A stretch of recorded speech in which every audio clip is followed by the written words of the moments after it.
अब हम आपको कोविड से सावधान करेंगे और आपको बताएंगे कि क्या कोविड की वैक्सीन्स कोविड के इस नए वेरिएंट के खिलाफ भी प्रभावी हैं। और इस समय पूरी दुनिया में जितनी भी वैक्सीन इस्तेमाल हो रही हैं वो सारी वो वैक्सीन्स हैं जिन्हें कोविड के मूल वेरिएंट के खिलाफ विकसित किया गया था, जो कि शुरुआत में आया था।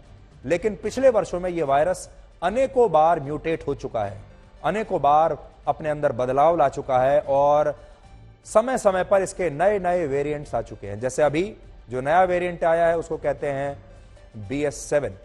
लेकिन दुनिया में लोगों को वैक्सीन अब भी वही पुरानी वाली लगाई जा रही है जो इस महामारी की शुरुआत में विकसित हुई थी। इसलिए आज बड़ा सवाल यह है कि जब यह वायरस लगातार बदल रहा है तो क्या वैक्सीन को भी बदलने की जरूरत है, क्योंकि अब भारत समेत दुनिया की कई एजेंसियों ने इस पर स्टडी करनी शुरू कर दी है। कुछ आंकड़ों के जरिए आपको यह समझाने की कोशिश करेंगे आज कि जैसे जब एस्ट्राजेनेका यानी कोविशील्ड नाम की वैक्सीन बनाई गई थी तो इसका एफिकेसी रेट 94% था, 94%। और अल्फा वेरिएंट के बाद जब कोविड का डेल्टा वेरिएंट आया तब भी यह वैक्सीन 94% प्रभावी थी।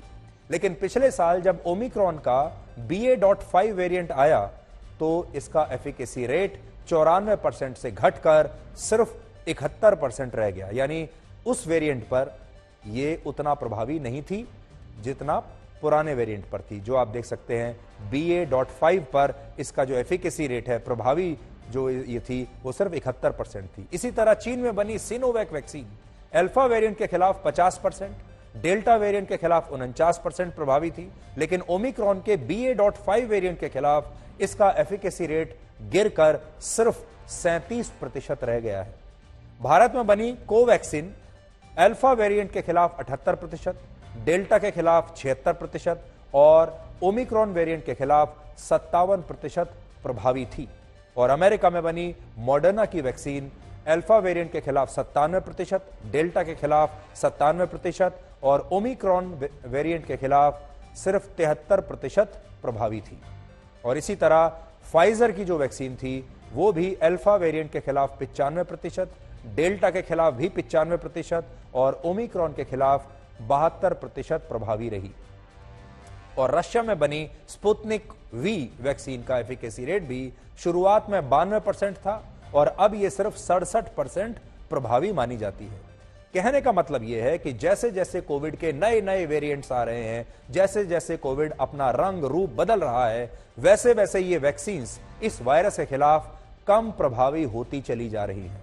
इस समय चीन के साथ साथ अमेरिका और यूरोप के कुछ देशों में कोरोना के मामले तेजी से बढ़ रहे हैं। जापान में बहुत तेजी से बढ़ रहे हैं, जिसके बाद अब भारत के लिए भी अगला 1 महीना या कह लीजिए 40 दिन बहुत महत्वपूर्ण है।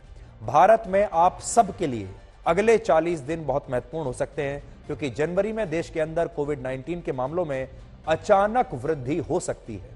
हमारे देश में पिछले 2 दिनों में 6000 से ज्यादा विदेशी यात्रियों की रैंडम टेस्टिंग की गई और इनमें 39 लोग कोविड पॉजिटिव पाए गए जो बाहर से आए थे और इन लोगों के सैंपल जीनोम सीक्वेंसिंग के लिए भेज दिए गए। वहीं भारत में जुलाई से लेकर अब तक अलग अलग प्रदेशों में BF.7 वेरिएंट के 4 मामले मिले हैं। खास बात यह है कि BF.7 वेरिएंट ही चीन समेत बहुत सारे देशों में कोविड-19 के मामलों के बढ़ने की सबसे बड़ी वजह है। इसलिए भारत में अब इस बात को लेकर अध्ययन चल रहा है कि हमारी वैक्सीन इस नए वेरिएंट पर कितनी असरदार है और बताया जाता है कि BF.7 वेरिएंट की रिप्रोडक्शन वैल्यू 10 से ज्यादा है। यानी इस वेरिएंट से संक्रमित एक व्यक्ति 10 से ज्यादा नए लोगों को कोविड पॉजिटिव कर सकता है। लेकिन वैज्ञानिकों का कहना है कि भारत में अब तक इस वेरिएंट की ऐसी रफ्तार देखने को नहीं मिली है और इसकी वजह से भारत में कोरोना के मामलों में वृद्धि अब तक नहीं देखी गई है। भारत के स्वास्थ्य मंत्री डॉक्टर मनसुख मंडाविया ने आज दवाइयां बनाने वाली फार्मा कंपनियों के साथ एक मीटिंग की है, जिसमें उन्होंने इन कंपनियों को दवाइयों की ग्लोबल सप्लाई चेन पर नजर रखने के लिए कहा है और देश में कोविड-19 समेत दूसरी सभी जरूरी दवाइयों के स्टॉक में कमी ना हो, यह देखने के लिए यह सुनिश्चित करने के भी निर्देश दिए हैं कि हमारे देश में दवाइयों की अब इस बार कमी नहीं होनी चाहिए। जब पहली वेव आई थी हमारे देश में, आपको याद होगा, तब तो कोई भी देश तैयार नहीं था, हम भी तैयार नहीं थे। और जब दूसरी वेव आई तब स्थिति बहुत खराब हुई थी और तब ऑक्सीजन की कमी हुई थी। इसलिए इस बार सरकार कोई चांस नहीं लेना चाहती। भारत के स्वास्थ्य सचिव राजेश भूषण ने नागरिक उड्डयन मंत्रालय को एक चिट्ठी लिखी है आज, जिसमें उन्होंने 6 देशों से आने वाले अंतर्राष्ट्रीय यात्रियों के लिए अब आरटी-पीसीआर टेस्ट को अनिवार्य कर दिया है।